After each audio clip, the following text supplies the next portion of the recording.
नमस्कार। आकाशवाणी से प्रस्तुत है समाचार प्रभात।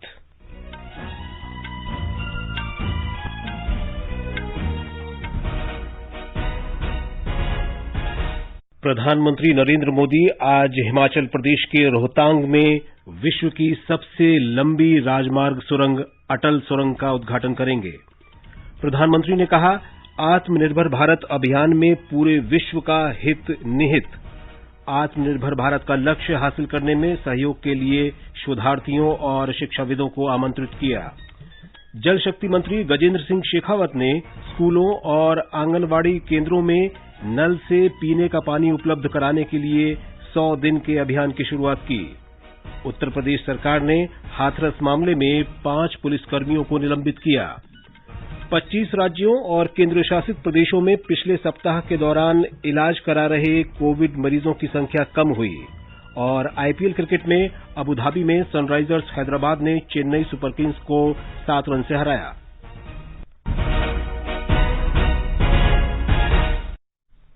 समाचार प्रभात के इस अंक में नवीन सक्सेना के साथ मैं विशाल शर्मा।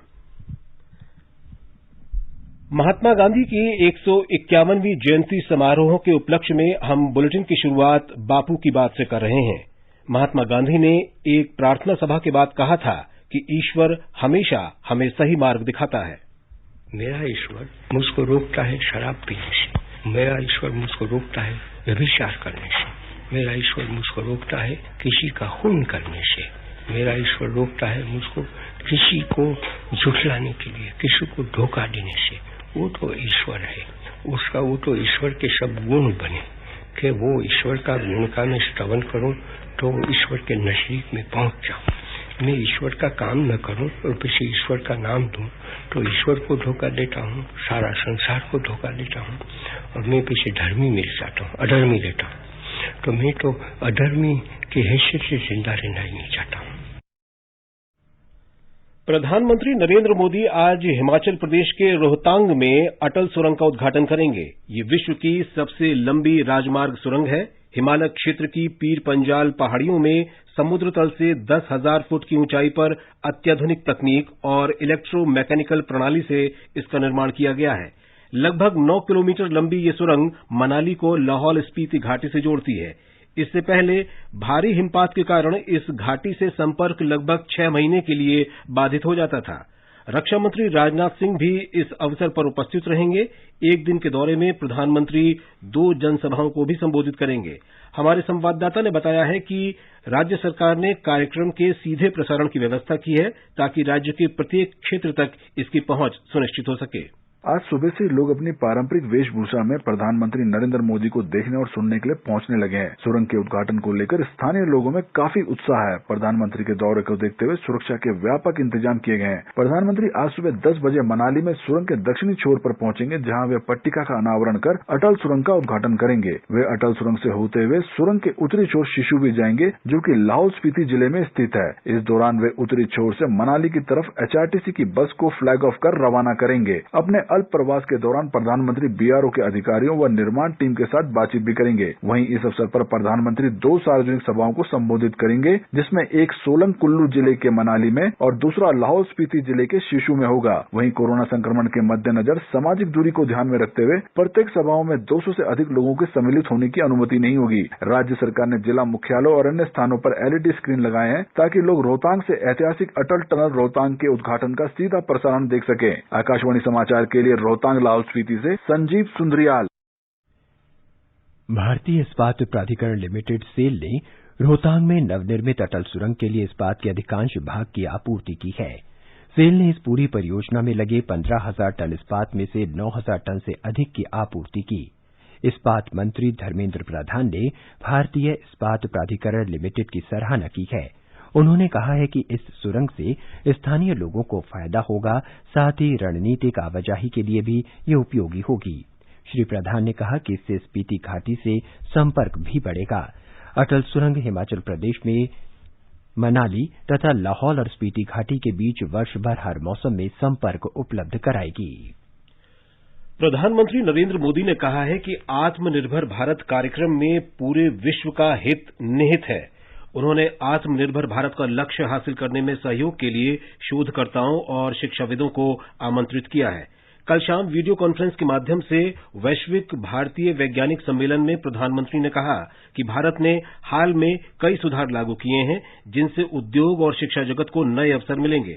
उन्होंने कहा कि भारतीय विज्ञान के समृद्ध इतिहास को विस्तारित किए जाने की आवश्यकता है। प्रधानमंत्री ने बच्चों में विज्ञान के अध्ययन के प्रति रुचि बढ़ाने की अपील की। उन्होंने कहा कि आने वाली पीढ़ियों के लिए सुरक्षित और समृद्ध भविष्य बनाने पर विशेष ध्यान दिया जाना चाहिए। वैभव सम्मेलन को विशिष्ट बौद्धिक प्रतिभाओं का संगम बताते हुए श्री मोदी ने कहा कि सम्मिलित प्रयासों से शोध के लिए अनुकूल परिवेश सृजित होगा तथा परंपरा के साथ आधुनिकता के तालमेल से समृद्धि के अवसर बढ़ेंगे। Through Vaibhav we present to you a great opportunity, an opportunity to connect and contribute. Your efforts will help India and the world. After all, when India prospers, the world also take a leap ahead. प्रधानमंत्री ने कहा कि सरकार किसानों की मदद के लिए उच्च श्रेणी का वैज्ञानिक शोध चाहती है। कृषि वैज्ञानिकों ने दलहन का उत्पादन बढ़ाने में कठोर परिश्रम किया है। आज बहुत कम मात्रा में दलहन का आयात करना पड़ता है और देश में खाद्यान्न का उत्पादन रिकॉर्ड ऊंचाई तक पहुंचा है। श्री मोदी ने कहा कि सरकार ने विज्ञान, शोध और नवाचार को बढ़ावा देने के अनेक उपाय किए हैं। सामाजिक आर्थिक बदलाव लाने के प्रयासों में विज्ञान की भूमिका महत्वपूर्ण है। The government of India has taken numerous measures to boost science, research and innovation. Science is at the core of our efforts toward socio-economic change. We broke inertia in the system. Shri Modi ने कहा कि सरकार ने स्वदेशी आधार पर vaccine निर्माण को बढ़ावा दिया है। वैक्सीन कार्यक्रम और पोषण मिशन से बच्चों के लिए स्वास्थ्य और पोषण के महत्व को वांछित स्तर तक लाना संभव हुआ है। उन्होंने कहा कि सरकार ने वर्ष 2025 तक टीबी के उन्मूलन का महत्वाकांक्षी मिशन शुरू किया है।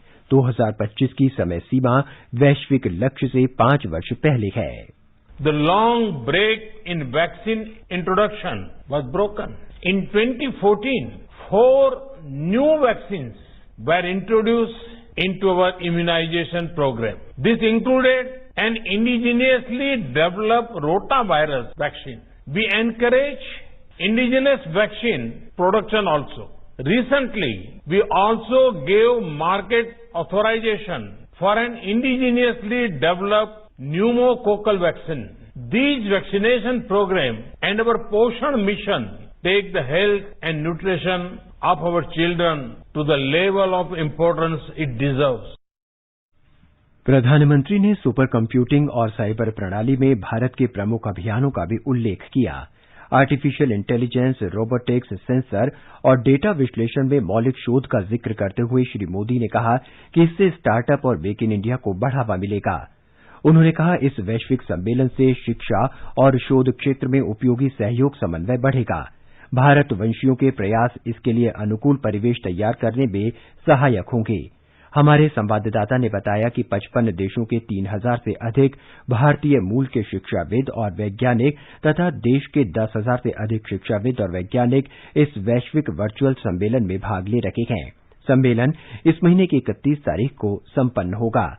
सम्मेलन का उद्देश्य वैश्विक प्रगति के लिए भारत में शैक्षणिक तथा वैज्ञानिक और प्रौद्योगिक आधार मजबूत करने के उपायों पर विचार विमर्श के लिए भारतीय मूल तथा देश की प्रतिभाओं को एक मंच पर लाना है। ये समाचार आकाशवाणी से प्रसारित किए जा रहे हैं। खुजली झटपट दूर करे, जालिम लोशन, वही नाम वही काम, कुछ भी नहीं बदला। चर्म रोगों का दुश्मन जालिम लोशन। समाचार प्रभात में आपका फिर स्वागत है। जल शक्ति मंत्री गजेंद्र सिंह शेखावत ने कल विद्यालयों और आंगनबाड़ी केंद्रों में पाइप के माध्यम से स्वच्छ जल उपलब्ध कराने के 100 दिवसीय अभियान की शुरुआत की। प्रधानमंत्री नरेंद्र मोदी ने 29 सितंबर को जल जीवन मिशन लागू करने के लिए ग्राम पंचायतों और जल समितियों के लिए मार्गदर्शिका जारी करते हुए इस अभियान की शुरुआत की थी। प्रधानमंत्री ने राज्यों से इस अभियान को बेहतर ढंग से लागू करने की अपील की थी ताकि इन सार्वजनिक संस्थाओं में स्वच्छ जल की आपूर्ति सुनिश्चित की जा सके। 100 दिन का एक विशेष अभियान जिसके तहत देश के हर स्कूल और हर आंगनबाड़ी में नल से जल को सुनिश्चित किया जाए। मैं इस अभियान की सफलता की शुभकामना देता हूं और मैं राज्य सरकारों से भी आग्रह करता हूं, राज्य सरकारें भी पूरी तरह इस जिम्मेवारी को अपने कंधे पर उठाएं। अभियान के दौरान राज्यों और केंद्र शासित प्रदेशों को ये सुनिश्चित करना है कि जल्द से जल्द ग्राम सभा में इस संबंध में प्रस्ताव पारित कराया जाए। जल जीवन मिशन का उद्देश्य 2024 तक ग्रामीण भारत के हर घर तक नल के जरिए पानी उपलब्ध कराना है। इस मिशन में महिलाओं और बच्चों पर विशेष ध्यान दिया जा रहा है। उत्तर प्रदेश के मुख्यमंत्री योगी आदित्यनाथ ने हाथरस मामले में कड़ी कार्रवाई करते हुए जिले के पुलिस अधीक्षक समेत 5 पुलिसकर्मियों को निलंबित कर दिया है। ये कार्रवाई इस मामले में विशेष जांच दल एसआईटी की प्राथमिक रिपोर्ट के आधार पर की गई।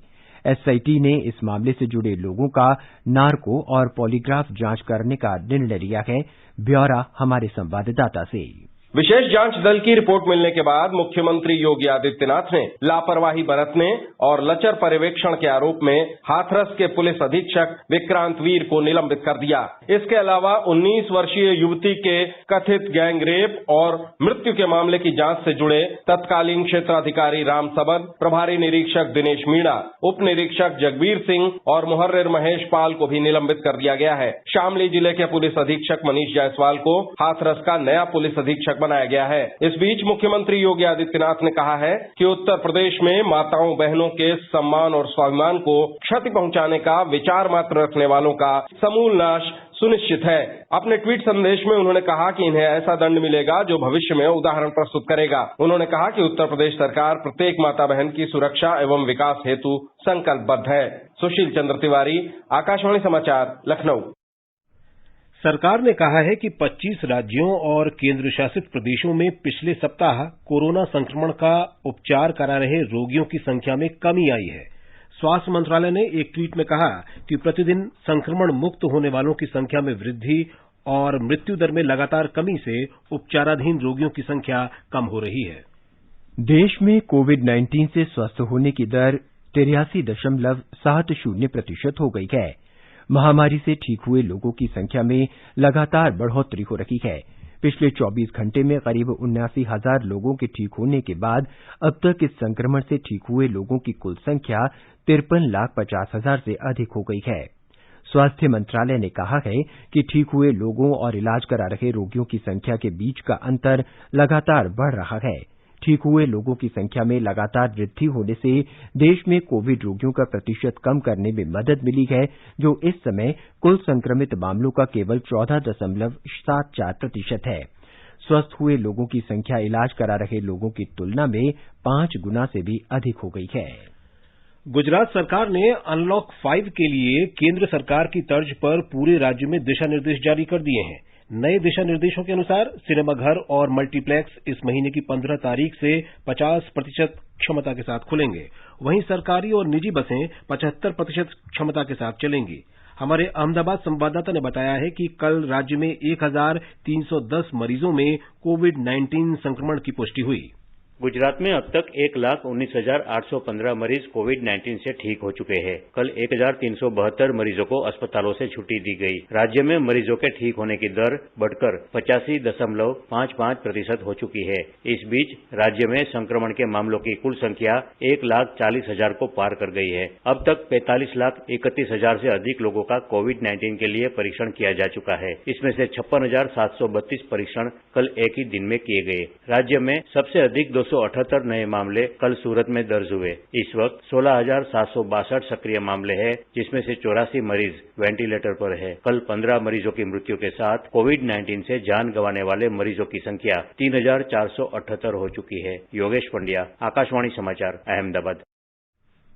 केरल में बढ़ते कोरोना संक्रमण के मद्देनजर 5 से अधिक व्यक्तियों के एक स्थान पर एकत्रित होने पर रोक लगा दी गई है। ये नियम आज से लागू हो गया और 31 अक्टूबर तक लागू रहेगा।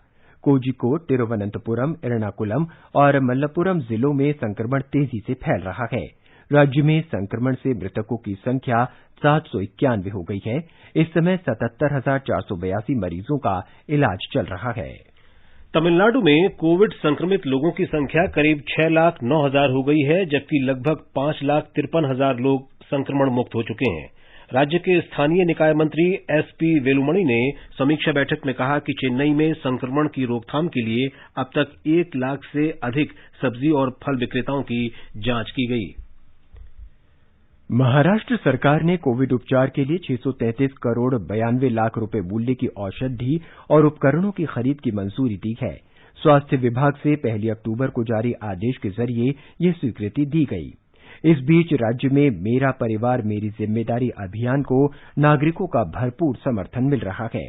प्राथमिक स्वास्थ्य जांच करने और कोविड-19 की रोकथाम के लिए जरूरी उपायों के बारे में जागरूकता बढ़ाने के उद्देश्य से राज्य में मेरा परिवार मेरी जिम्मेदारी अभियान को प्रभावी ढंग से चलाया जा रहा है। इस अभियान के तहत बृहन्मुंबई महानगर निगम क्षेत्र के लगभग 35 लाख घरों में से 7 लाख से अधिक घरों का सर्वेक्षण किया गया है। पहले चरण में कुल आबादी में से 17.23% लोगों का सर्वेक्षण किया गया है। बृहन्मुंबई महानगर निगम क्षेत्र में लगभग 35 लाख घर है, जिनमें 1 करोड़ से अधिक मुंबईकर रहते हैं। इन सभी घरों और हर घर के प्रत्येक सदस्य का 2 बार सर्वेक्षण किया जाएगा। बीएमसी ने इस सर्वेक्षण के लिए कई टीमों का गठन किया है। प्रत्येक टीम हर दिन लगभग 50 परिवारों का सर्वेक्षण कर रही है। माधुरी पांगे, आकाशवाणी समाचार, मुंबई। उत्तर प्रदेश के उप मुख्यमंत्री केशव प्रसाद मौर्य में कोरोना संक्रमण की पुष्टि हुई है। श्री मौर्य ने पिछले कुछ दिनों में अपने संपर्क में आए हर व्यक्ति से कोविड जांच कराने और क्वारंटाइन रहने का अनुरोध किया है। कोरोना संक्रमण के शुरुआती लक्षणों के बाद उन्होंने स्वयं अपनी जांच कराई थी। कर्नाटक में कल 8,793 लोगों में कोरोना संक्रमण की पुष्टि हुई, जबकि 125 कोरोना रोगियों की मौत हो गई। इसी दौरान 7,094 मरीजों के स्वस्थ होने के बाद अस्पताल से छुट्टी दे दी गई। राज्य में एक दिन में 92,059 लोगों की जांच की गई। बेंगलुरु शहरी जिले में पिछले 24 घंटों के दौरान सबसे ज्यादा 4,259 मरीजों में संक्रमण की पुष्टि हुई। कर्नाटक सरकार ने सरकारी निजी भागीदारी मॉडल पर आरटीपीसीआर प्रयोगशाला स्थापित करने का निर्णय लिया है। राज्य के चिकित्सा शिक्षा मंत्री डॉक्टर के सुधाकर ने बताया कि इसके लिए निविदा प्रक्रिया जल्द शुरू की जाएगी। प्रेस वक्तव्य में डॉक्टर सुधाकर ने कहा कि प्रधानमंत्री नरेंद्र मोदी के निर्देश के अनुरूप कोविड-19 परीक्षण क्षमता बढ़ाई जा रही है। उन्होंने कहा कि सरकार वर्तमान में प्रतिदिन 1 लाख परीक्षण क्षमता को बढ़ाकर 1,50,000 करने जा रही है। राज्य में पिछले 6 महीने में 144 प्रयोगशालाओं की शुरुआत की गई है। बेंगलुरु सहित पूरे राज्य में कोरोना संक्रमण के बढ़ते मामलों को देखते हुए डॉक्टर सुधाकर ने कहा कि नियम कड़ाई से लागू करने के उपाय किए गए हैं। मास्क नहीं पहनने पर जुर्माना बढ़ाकर 1,000 रुपये कर दिया गया है। साथ ही उन्होंने ये भी बताया कि राज्य में कोरोना संक्रमण दर अधिक है, लेकिन मृत्यु दर नियंत्रण में है और 1.52% पर है। आगे बढ़ने से पहले एक नजर फिर से मुख्य समाचारों पर। प्रधानमंत्री नरेंद्र मोदी आज हिमाचल प्रदेश के रोहतांग में विश्व की सबसे लंबी राजमार्ग सुरंग अटल सुरंग का उद्घाटन करेंगे। प्रधानमंत्री ने कहा, आत्मनिर्भर भारत अभियान में पूरे विश्व का हित निहित। आत्मनिर्भर भारत का लक्ष्य हासिल करने में सहयोग के लिए शोधार्थियों और शिक्षाविदों को आमंत्रित किया। जल शक्ति मंत्री गजेंद्र सिंह शेखावत ने स्कूलों और आंगनवाड़ी केंद्रों में नल से पीने का पानी उपलब्ध कराने के लिए 100 दिन के अभियान की शुरुआत की। उत्तर प्रदेश सरकार ने हाथरस मामले में 5 पुलिसकर्मियों को निलंबित किया। 25 राज्यों और केंद्र शासित प्रदेशों में पिछले सप्ताह के दौरान इलाज करा रहे कोविड मरीजों की संख्या कम हुई। और आईपीएल क्रिकेट में आबू धाबी में सनराइजर्स हैदराबाद ने चेन्नई सुपर किंग्स को 7 रन से हराया।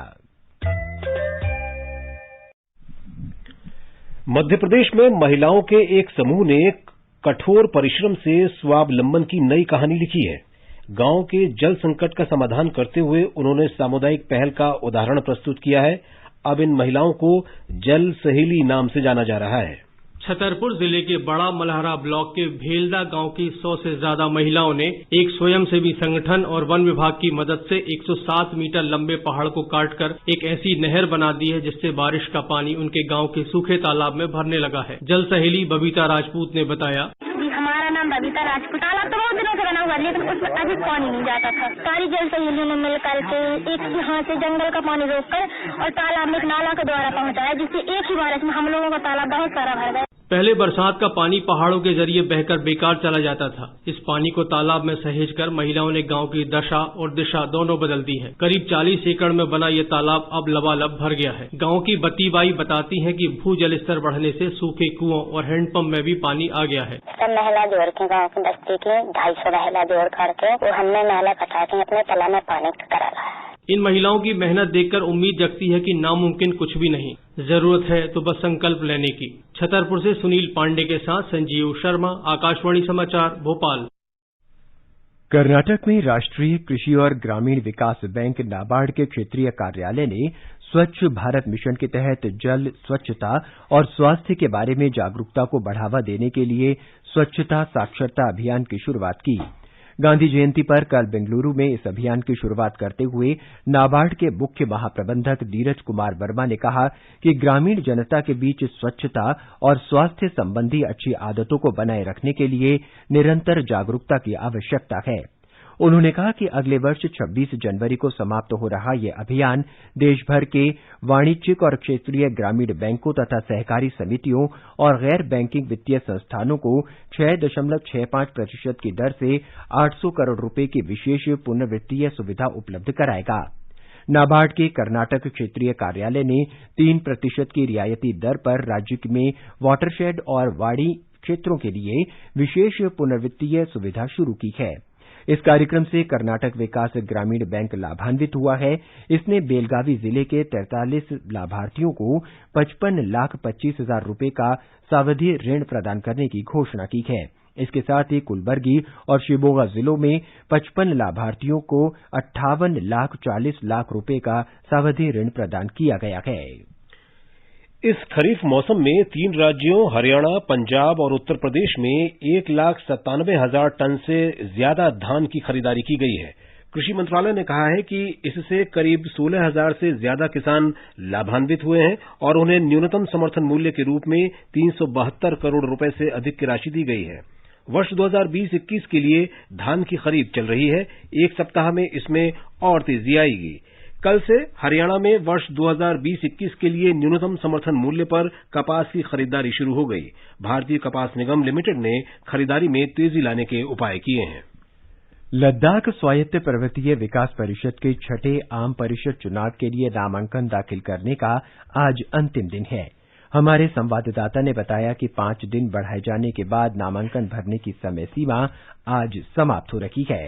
5 दिनों का निर्वाचन अधिसूचना के पुनर्निर्धारण के बाद नामांकन दाखिल करने का काम आज पूरा हो जाएगा। केंद्रीय गृह मंत्री अमित शाह और लद्दाख के 6ठी अनुसूची उपायों के लिए लोगों के आंदोलन के लिए नवगठित एपेक्स बॉडी के 3 सदस्यीय प्रतिनिधि मंडल के बीच बातचीत के बाद चुनावों का पुनर्निर्धारण किया गया है। आगामी चुनाव महत्वपूर्ण है क्योंकि लद्दाख की भाषा, जनजाति, संस्कृति और अनूठी परंपराओं के लिए इन क्षेत्र के लिए संवैधानिक सुरक्षा उपायों की आवश्यकता के चिंताओं के बीच चुनाव हो रहा है। शीर्ष निकाय ने सुरक्षा उपायों पर केंद्रीय गृह मंत्री के आश्वासन के बाद चुनाव बहिष्कार के आह्वान को वापस ले लिया।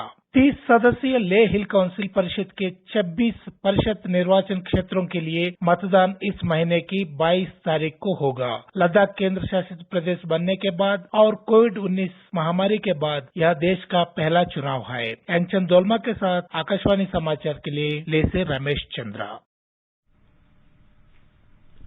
और अब एक नजर आज के मौसम पर। राष्ट्रीय राजधानी दिल्ली में आसमान साफ रहेगा। न्यूनतम तापमान 20 डिग्री सेल्सियस रिकॉर्ड किया गया और अधिकतम तापमान 36 डिग्री सेल्सियस रहने के आसार हैं। पश्चिम की बात करें तो मुंबई में आंशिक रूप से बादल छाए रहेंगे। न्यूनतम तापमान 26 डिग्री सेल्सियस दर्ज हुआ और अधिकतम 32 डिग्री सेल्सियस के आसपास रहेगा। चलें चेन्नई तो वहां बादल छाए रहेंगे, हल्की वर्षा होने की संभावना है। तापमान 26 और 35 डिग्री सेल्सियस के बीच रहने का अनुमान है। पूरब की बात करें तो कोलकाता में आंशिक रूप से बादल छाए रहेंगे और 1 या 2 स्थानों पर गरज के साथ बौछारें पड़ने का अनुमान है। न्यूनतम तापमान 27 डिग्री सेल्सियस रिकॉर्ड किया गया और अधिकतम 32 डिग्री सेल्सियस रहने की आशा है। वहीं उत्तर में केंद्र शासित प्रदेश जम्मू कश्मीर के जम्मू में न्यूनतम तापमान 19 डिग्री सेल्सियस दर्ज हुआ, जबकि अधिकतम तापमान 35 डिग्री सेल्सियस तक जा सकता है। आसमान साफ रहने की संभावना है। श्रीनगर में न्यूनतम तापमान 7 डिग्री सेल्सियस रिकॉर्ड हुआ, जबकि अधिकतम 27 डिग्री सेल्सियस रहने की उम्मीद है। लद्दाख में भी आसमान साफ रहने के आसार हैं। तापमान 1 डिग्री सेल्सियस से 22 डिग्री सेल्सियस के बीच रहने के आसार हैं। गिलगित में तापमान 7 और 25 डिग्री सेल्सियस के बीच रहेगा। आसमान साफ रहने का अनुमान है, लेकिन दोपहर या शाम में आंशिक रूप से बादल छा सकते हैं। मुजफ्फराबाद में भी आसमान साफ रहेगा। तापमान 15 से 34 डिग्री सेल्सियस के बीच रहेगा। पूर्वोत्तर चले तो गुवाहाटी में 1 या 2 बार वर्षा होने या गरज के साथ बौछारें पड़ने की संभावना है। न्यूनतम तापमान 25 डिग्री सेल्सियस दर्ज हुआ। अधिकतम 33 डिग्री सेल्सियस के आसपास रहेगा। समाचार कक्ष से अलका सिंह।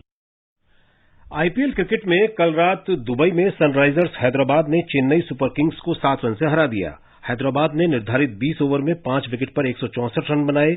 हैदराबाद की ओर से प्रियम गर्ग ने आईपीएल में अपना पहला अर्धशतक लगाया। गर्ग ने 26 गेंदों में 51 रन बनाए।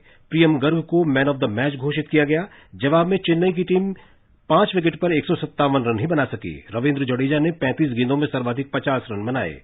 टूर्नामेंट में आज 2 मैच खेले जाएंगे। पहले मैच में अबू धाबी में 3:30 बजे रॉयल चैलेंजर्स बेंगलौर का सामना राजस्थान रॉयल्स से होगा। शारजाह में शाम 7:30 बजे दिल्ली कैपिटल्स और कोलकाता नाइट राइडर्स आमने सामने होंगे। ये समाचार हमारी वेबसाइट newsonair.com/hindi पर भी उपलब्ध हैं। और अब आज के समाचार पत्रों की सुर्खियों के साथ हैं नवीन सक्सेना। धन्यवाद विशाल। हाथरस कांड में उत्तर प्रदेश सरकार की कड़ी कार्रवाई आज के सभी अखबारों की पहली बड़ी खबर है। राष्ट्रीय सहारा की सुर्खी है योगी की कड़ी कार्रवाई, एसपी, सीओ और इंस्पेक्टर समेत 5 पुलिसकर्मी सस्पेंड। अमर उजाला लिखता है आरोपियों के साथ बिटिया के परिजनों का भी होगा नार्को टेस्ट। जनसत्ता ने मुख्यमंत्री योगी आदित्यनाथ के बयान को दिया है माताओं बहनों के सम्मान को क्षति पहुंचाने वालों का समूल नाश सुनिश्चित, ऐसा दंड मिलेगा जो भविष्य में उदाहरण प्रस्तुत करेगा। 15 अक्टूबर के बाद खुलेंगे स्कूल। सबसे पहले 10वीं और 12वीं की कक्षाएं शुरू की जाएंगी। दैनिक जागरण के अनुसार केंद्र सरकार से हरी झंडी मिलने के साथ ही स्कूलों को चरणबद्ध तरीके से खोलने की तैयारी शुरू। देश में कोरोना से मरने वालों की संख्या 1 लाख होने को भी अधिकतर अखबारों ने अहमियत दी है। बकौल पंजाब केसरी, जनवरी तक वैक्सीन आने की उम्मीद। पत्र ने अखिल भारतीय आयुर्विज्ञान संस्थान एम्स दिल्ली के निदेशक डॉक्टर रणदीप गुलेरिया के हवाले से लिखा है कोरोना वैक्सीन के लिए भारत बायोटेक सहित 4 कंपनियां कर रही हैं काम। नवभारत टाइम्स की खबर है जेब में मास्क लेकर चलने वाले ट्रंप को कोरोना, पत्नी मेलेनिया भी पॉजिटिव। वहीं हिंदुस्तान ने इस खबर पर लिखा है ट्रंप के संक्रमित होते ही दुनिया के शेयर बाजार धड़ाम। अमरीकी कोर्ट ने H-1B वीजा बैन पर ट्रंप का फैसला रोका। नवभारत टाइम्स ने इसे देते हुए लिखा है राष्ट्रपति ने संवैधानिक अधिकार से परे जाकर प्रतिबंध लगाया।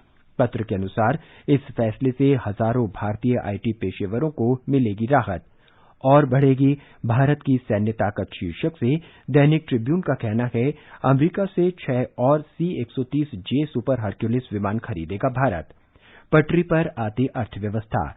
दैनिक भास्कर के बिजनेस पन्ने पर है सितंबर में जीएसटी संग्रह पिछले साल के इसी माह की तुलना में 4% अधिक रहा। पत्र ने लिखा है जीएसटी रिकवरी में हिंदी पट्टी के राज्यों का सबसे अधिक योगदान। और अब बुलेटिन का समापन बापू के प्रिय भजन से स्वर दिया है कनाडा के कलाकारों ने।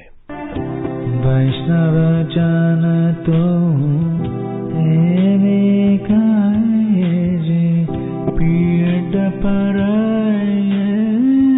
जाने पर दुखे उपकार करे तो ये मना बिमाना